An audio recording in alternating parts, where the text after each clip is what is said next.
Hello student, स्वागत है आपका हमारे YouTube channel the English world English class में।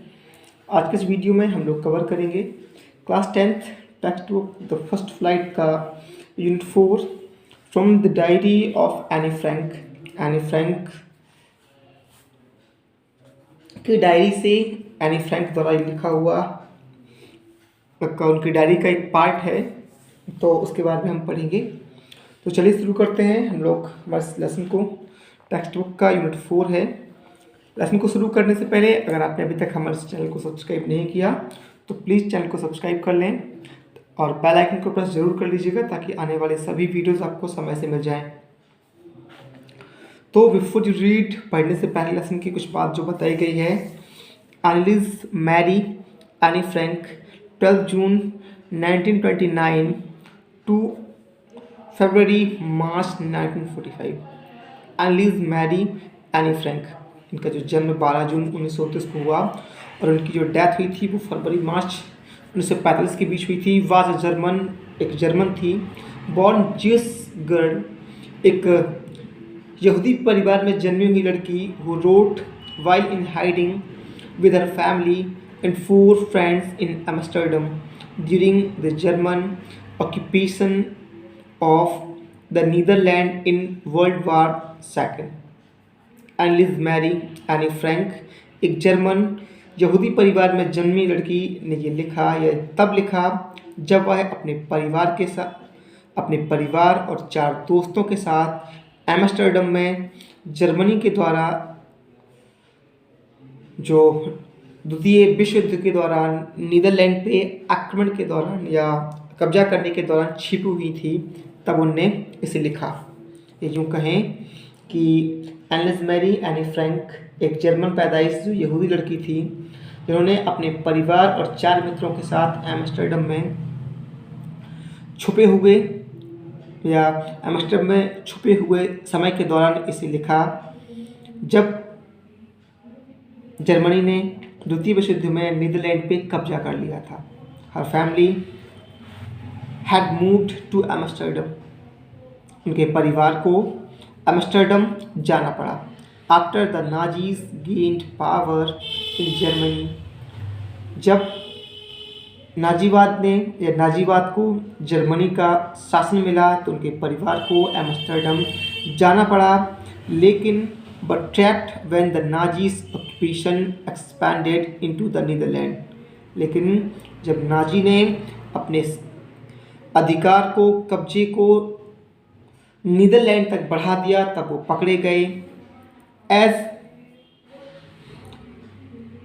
परसिक्यूशंस against the Jewish population increase, जैसे ही जो उत्पीड़न था, अत्याचार था, वो यहूदी जाति के खिलाफ बढ़ने लगा। The family went into hiding in July 1942 in hidden rooms in her father's Otto Frank's office building। तो उनका परिवार जुलाई 1942 में उनके पिता ऑटो फ्रैंक के जो ऑफिस बिल्डिंग थी उसके एक खुफिया कमरे में छिप गए।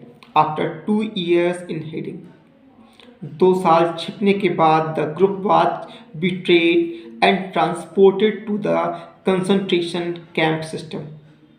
2 साल छिपने के बाद इस समूह को छला गया या पकड़ लिया गया और जो कंसंट्रेशन कैंप सिस्टम था वहाँ लाया गया या काराशिविर में लाया गया। वेयर, जहाँ पर एनी डाइड, एनी की मृत्यु हो गई। Of typhus in Bergen Belsen within days of his sister Margaret Frank, जहाँ पे एनी की जो मृत्यु थी उनकी बहन वर्जन वेल्सन, उनकी बहन मार्गरेट फ्रैंक के कुछ दिनों के बाद ही हो गई। Her father Otto, the only survivor of the group, returned to Amsterdam after the war ended. उनके पिता ऑटो वो एकमात्र सर्वाइवर थे उस समूह के जो युद्ध समाप्ति के बाद एम्स्टर्डम लौटे। To find that her diary had been save, ये पाकर कि उसकी जो डायरी थी वो सुरक्षित थी। Convinced that it was a unique record, उन्होंने ये विश्वास किया या मान लिया कि ये एक अद्वितीय रिकॉर्ड है। He took action to have it published in English under the name The Diary of a Young Girl, और उन्होंने इसे एक नव युवती की डायरी के नाम से इंग्लिश में प्रकाशित कराया। The diary was given to Anne Frank for her 13th birthday. जो डायरी थी वो एनी फ्रैंक को उनके 13वें जन्मदिन पे दी गई थी। And chronicles the event of her life from 12 June 1942 until its final entry of 1st August 1944, and chronicles the events of her life, और उनके जीवन के जो कुछ घटनाएं थी कब से 12 जून 1942 से लेकर के उनकी लास्ट या फाइनल एंट्री 1 अगस्त 1944 तक की घटनाओं को दिखाता था या उसमें प्रकाशित लिखी गई थी, वर्णन था। It was eventually translated from its original Dutch into many languages and became one of the world's most widely read books.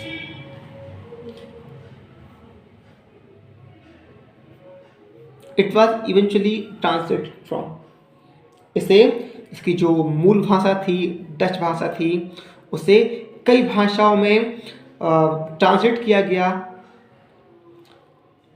इसके साथ ही ये दुनिया की सबसे ज़्यादा पढ़ी जाने वाली किताब बन गई। There have also been several films, televisions and theatrical productions and even an opera based on the diary, और इस पर कई फिल्में, जो टेलीविज़न थी और जो थिएटर प्रोडक्शन थे, जो नाटकों के प्रस्तुतिकरण थे या नाटक जो थे, और साथ ही कई जो ओपेरा थे उनको बनाया गया। Describe at the work of a mature and insightful mind, इसमें यह एक परिपक्व और जो यूँ कहा जाए इंसाइटफुल माइंड, एक अंतर्दृष्टि की तरह वर्णित किया गया। The diary provides an intimate examination of daily life under Nazi's occupation। जो एक डायरी थी जो उसने नाजी के शासन के दौरान या अधिकार के समय प्रभुत्व के दौरान जो दैनिक जीवन के निकटतम परीक्षण को प्रदर्शन किया।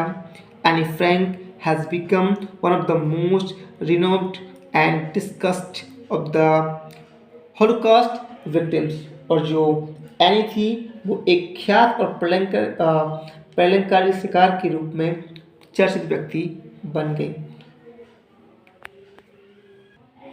यहाँ पे एक एक्टिविटी दी है, do you keep a diary given below under are some term be used to describe a written record of personal experience, can you match them with their description under B. तो इससे जो है activity को हमें अभी नहीं करना है, इसे लेसन को पढ़ने के बाद करेंगे। देखते हैं नेक्स्ट आगे क्या है। Writing in a diary is a really strange experience for someone like me. Writing in a diary, diary में लिखना एक विचित्र सा अनुभव है हर किसी के लिए, मेरी तरह या मेरी तरह हर किसी के लिए डायरी में लिखना एक विचित्र अनुभव है। Not only because I have never written anything before, not only या केवल इसलिए नहीं कि मैंने इसके पहले I never written anything before, इसके पहले कभी कुछ नहीं लिखा, बट ऑल्सो बिकॉज, बल्कि इसलिए it seem to me that later और neither I known anything anyone else will be interested in the musing of a 13-year-old school girl. उसने कहा किंतु इसलिए कि मुझे लगता है कि बाद में ना तो मैं ना ही कोई एक 13 साल की जो स्कूल की लड़की के लिए चिंतन में कोई दिलचस्पी लेगा, है ना। म्यूजिंग इंटरेस्टिंग इन म्यूजिंग्स का मतलब होता है चिंतन में इंटरेस्ट लेना। तो उन्होंने कहा कि not only because I have never written anything before, केवल इसलिए नहीं कि इसके पहले मैंने कभी कुछ नहीं लिखा, बल्कि इसलिए but also because it seem to me that, क्योंकि ऐसा मुझे लगता है, लेटर और नाइदर आई कि बाद में ना तो मैं नॉर एनीवन एल्स और ना ही कोई अन will be interested in musings of 13 year old school girl, कि एक 13 साल की स्कूल लड़की जो चिंतन में रुचि नहीं रखेगी, इसलिए ये विचित्र ही होगा। ओ वेल इट डजेंट मैटर, इससे कोई फर्क नहीं पड़ता। I feel like writing, I feel like writing, feel like का मतलब होता है कोई काम पसंद करना। उसने कहा कि मैं लिखना पसंद करती हूँ, and I have an even greater need to get all kinds of things off my chest, ठीक है ना। और उन्होंने कहा कि मेरे अंदर, and I have even greater need to get all kinds of things off my chest, कि मेरे अंदर जो है बहुत सारी ऐसी चीज़ें हैं जिनको मैं लिखूँ या बता सकूँ। Paper has more patience than people, जो पेपर है या कागज़ है, उसने कहा कि कागज़ों में लोगों से कहीं ज़्यादा धैर्य होता है। I thought of this saying on one of those days when I was feeling a little depressed and was sitting at home with my chin in my hands. उसने कहा कि जो कागज़ है वो लोगों से ज़्यादा धैर्यवान होता है। मैंने इस कहावत के बारे में तब सोचा जब मैं कब थी, I thought of this saying, मैंने इस कहावत के बारे में सोचा on one of those days, उन दिनों when I was feeling like a little depressed, जब मैं थोड़ी सी उदास थी, and was sitting at home with my chin in my hand, जब मैं अपने ठुड्डी को अपने हाथों पे रखे हुए बैठी हुई थी। बोर्ड एंड लिस्टलेस, लिस्टलेस का मतलब होता है बिल्कुल उदास, है ना। ऊब कर और उदास होकर, wondering whether to stay in or go out, ये सोचते हुए कि यहाँ रुकूं या बाहर चली जाऊं। I finally stayed where I was, मैंने आखिरकार या अंततः उसी जगह रही जहाँ मैं वेयर आई वाज, जहाँ मैं थी। ब्रूडिंग, एक गहरी सोच में। Yes paper does have more patience, कि हाँ जो कागज़ हैं उनमें बहुत ही धैर्य होता है। And since I am not planning to let anyone else read this stiff backed notebook grandly refer to as a diary, और उन्होंने कहा कि और तब से आई एम नॉट प्लानिंग, और तब आई एम नॉट प्लानिंग में ये योजना नहीं बना रही थी टू लेट एनीवन एल्स, किसी को भी read the stiff back notebook grandly retired to as a diary, जिसे ये मोटे तख्ते वाली बुक्स जो है, जो ये नोटबुक है जिसे लोग डायरी कहते हैं, उसे किसी को भी पढ़ने देने की लिए या पढ़ने देने की योजना नहीं बना रही थी, जब तक कि I should ever find a real friend, जब तक कि मुझे कोई वास्तविक दोस्त नहीं मिल जाता। It probably won't make a bit of difference, और तो शायद थोड़ा भी अलग नहीं होगा। तो इस वाले में कहा उन्होंने कि पेपर में जो है लोगों से ज़्यादा धैर्य होता है। उसने कहा इस कहावत के बारे में मैंने तब सोचा जब मैं अपने घर में अपने हाथों में मैं ठुड्डी को रख के बैठी हुई थी, ये सोच रही थी कि मैं कहीं रुकूं या बाहर चले जाऊं, और फाइनली मैंने वहीं रुकने का निर्णय लिया जहां मैं थी। और मैंने तब ये प्लान किया कि अपनी जो ये मोटे तख्ते वाली नोटबुक है जिसे लोग डायरी कहते हैं, उसे किसी को भी पढ़ने को नहीं दूंगी, नहीं कि उसे छुपा कर रखूंगी जब तक कि मुझे कोई एक वास्तविक दोस्त नहीं मिल जाता जो थोड़ा अलग हो। Now I am back to the point that prompt me to keep a diary in the first place. अब मैं वापस कहाँ अपने पॉइंट पे फिर से आती हूँ जिसने मुझे डायरी को प्रथम स्थान पे क्यों रखा, कि मैंने अपनी जो डायरी है उसे प्रथम स्थान पे क्यों रखा। I don't have a friend, क्योंकि मेरे पास कोई मित्र नहीं है। उन्होंने वहाँ पर बताया कि यहाँ पे जो डायरी लिखना है ये क्योंकि लोग मित्रों से शेयर करते हैं, तो उसका कोई दोस्त ही नहीं था। Let me put it more clearly, अब मुझे और क्लियरली स्पष्ट रूप से बताने दीजिए या रखने दीजिए। Since no one will believe that a 13-year-old, कि कोई भी ये भरोसा नहीं करेगा कि एक 13 साल की लड़की is completely alone in the world, इस पूरे संसार में पूरी तरह से अकेली थी। उन्होंने कहा कि मुझे स्पष्ट रूप से बताने दीजिए कि ये कोई भी विश्वास नहीं करेगा कि एक 13 साल की लड़की इस संसार में पूर्ण रूप से अकेली है। एंड आई एम नॉट, और मैं नहीं हूं। आई हैव लविंग पेरेंट्स, मेरे पास प्यार करने वाले माता पिता है। एंड अ 16-year-old सिस्टर, और एक 16 साल की बहन है। And there are about 30 people I can call friend, और ऐसे 30 लोग हैं जिन्हें मैं मित्र कह सकती हूँ। आई हैव अ फैमिली, मेरा एक परिवार है। Loving aunts and a good home, प्यार करने वाली चाचियाँ हैं, आंटियाँ हैं, और एक प्यारा सा घर है। No, on the surface I seem to have everything.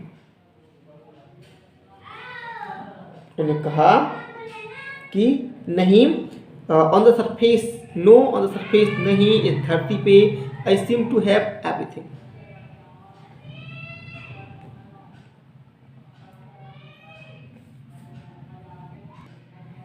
नहीं इस धरती पे, सीम टू हैव एवरीथिंग, कि मुझे लगता है कि आई सीम टू हैव, मेरे पास सब कुछ है, except my one true friend, सिवाय मेरे एक सच्चे दोस्त के। उन्होंने कहा कि मेरे पास घर है, परिवार है, प्यार करने वाली चाचियाँ हैं, एक अच्छा मकान है।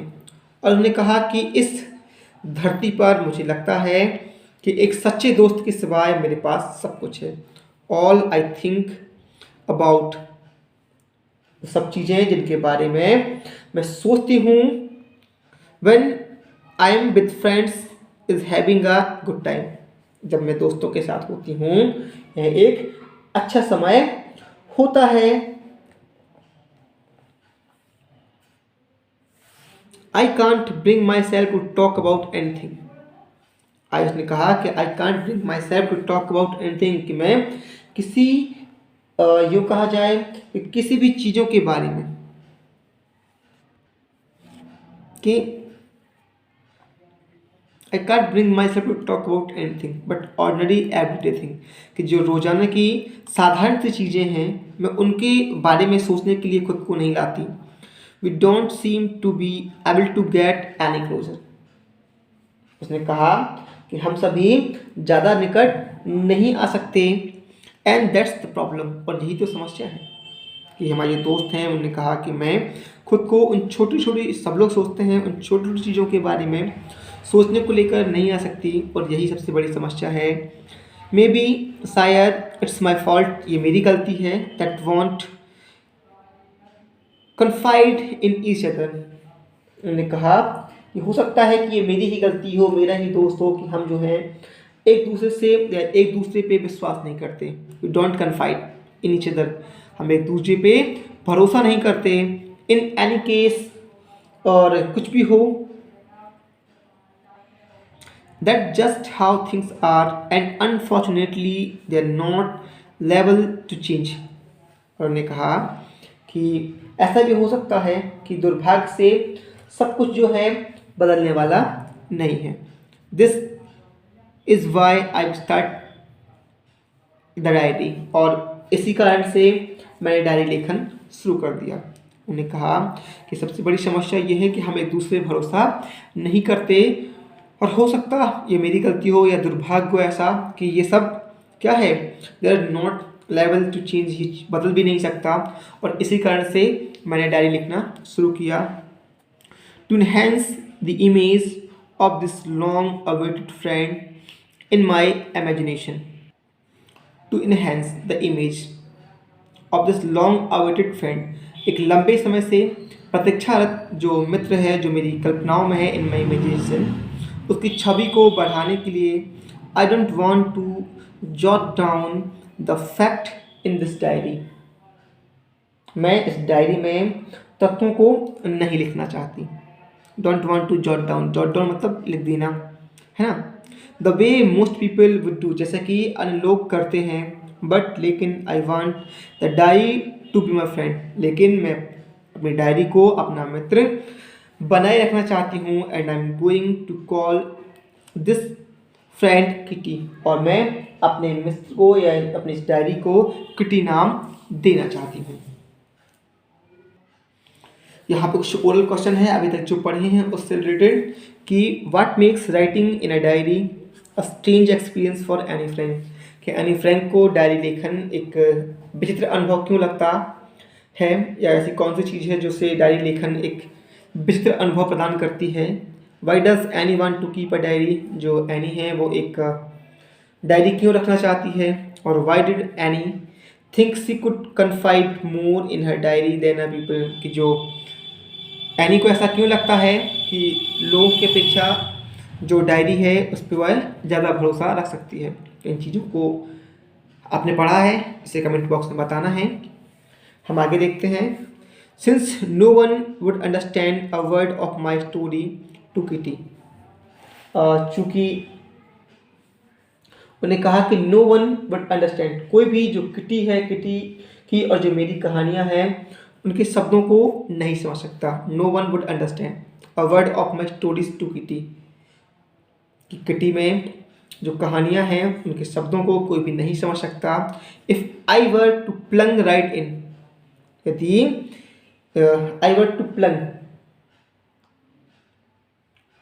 राइट इन, यदि मैं इसमें प्लग डुबकी लगाऊंगी. I better provide a brief sketch of my life, तो मैं अपने जीवन के एक जो विस्तृत चित्र है उसको उपलब्ध कर पाऊंगी. Much as I dislike doing so, जबकि मैं ऐसा करना पसंद नहीं करती. My father the most agreeable father I have ever seen, मेरे पिता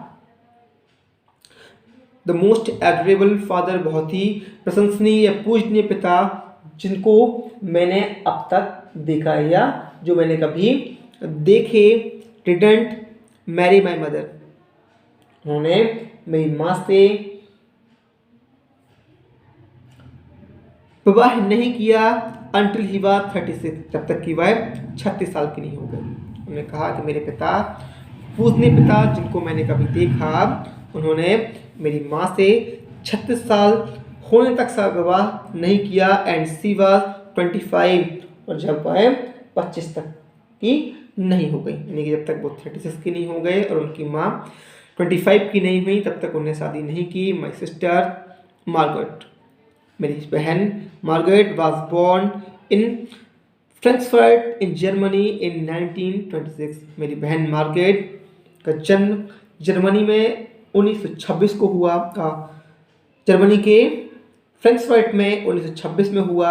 I was born on 12 June 1929, और मेरा जन्म 12 जून 1929 को हुआ. I lived in Frankfurt until I was 4, मैं 4 साल तक या फ्रैंकफर्ट में ही रही.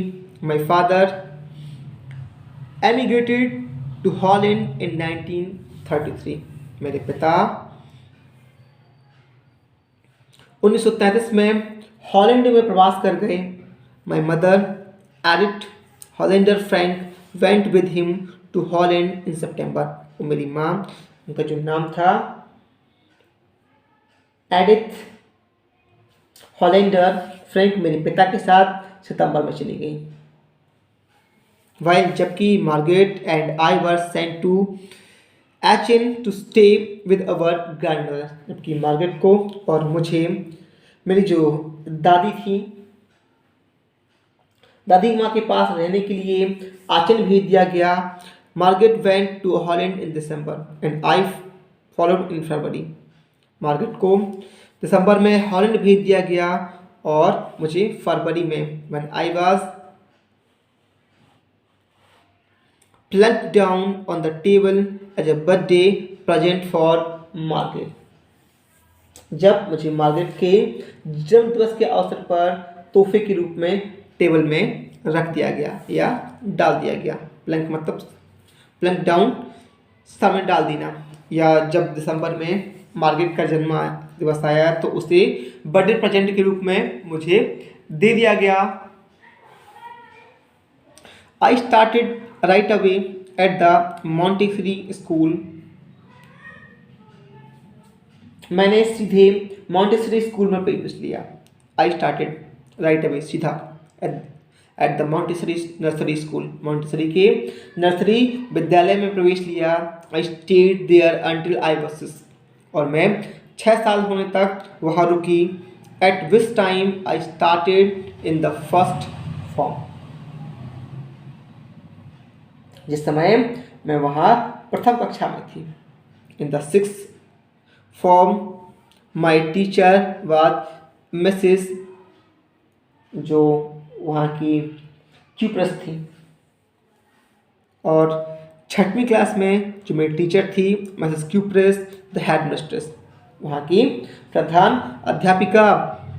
Eight the end of the year we were both in tears as we said a heart breaking farewell. और वर्ष के अंत तक हम दोनों जो थे वो एक हृदय विदारक विदाई के समय आंसू बहा रहे थे। मैंने बोला कि at the end of the year, वर्ष के अंत में, वी वर बोथ, हम दोनों ही, in tears as we said the heart breaking farewell, अपने विदाई के लिए जब हम लोगों ने एक दूसरे को विदा कहा तो आंसू बहा रहे थे। In the summer of 1941 grandma fell ill, 1941 की गर्मियों में दादी माँ बीमार पड़ी। And had to have an operation, और उन्हें उनका ऑपरेशन करना पड़ा। So my birthday passed with little celebration, इसलिए जो मेरा जन्मदिन था वो एक छोटे से आयोजन के साथ में, सेलिब्रेशन के साथ में मनाया गया। ग्रैंडमा डाइड इन जनवरी 1942, दादी माँ जनवरी 1942 में, या दादी माँ का जनवरी 1942 में निधन हो गया। No one knows how often I think of her, ये कोई नहीं जानता था कि मैं उनके बारे में कितना सोचती थी। एंड स्टिल लव हर, और उन्हें कितना प्यार करती हूँ। दिस बर्थडे सेलिब्रेशन इन 1942, इस बार का जो 1942 का बर्थडे सेलिब्रेशन था, was intended to make up for the other, वो दूसरों को पूर्ति करने वाला था। And grandma candle was lit along with the rest, और सबके साथ दादी माँ की जो मोमबत्ती थी उसके साथ जलाई गई। The 4 of us are still doing well, हम जो चारों लोग थे वो अभी भी ठीक ठाक थे। And that brings me the present date of 20 June 1942, और यह मुझे जो वर्तमान दिन था 20 जून 1942